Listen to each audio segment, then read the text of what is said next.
Hello everyone, welcome back to my YouTube channel. ఈ పూలని తెలుగులో ఏమంటారో తెలుసా? ఒక గ్లాస్ కందిపప్పుని తీసుకొని 50% ఉడికించుకోవాలి. తర్వాత అందులోకి ఈ పూలుని ఉప్పు కాస్త వాటర్, మనకి ఎంత చారు కావాలో అంత వాటర్ వేసుకొని ఉడికించుకోవాలి. తర్వాత పచ్చి శనగలు ఉంటాయి కదా, అవి పల్లీలను తీసుకొని వేయించి మిక్సీ పట్టేసుకొని ఉంచుకోవాలి.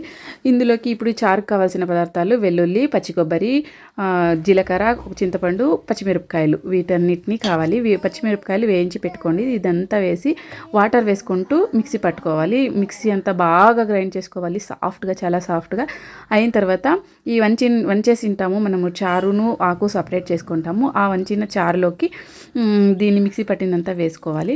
తర్వాత ఇంకా కాస్త వాటర్ ఉంటుంది కదా, అది కూడా యాడ్ చేసుకొని లాస్ట్లో పొడి చల్లుకుంటే ఇలా ప్రిపేర్ చేసేసా.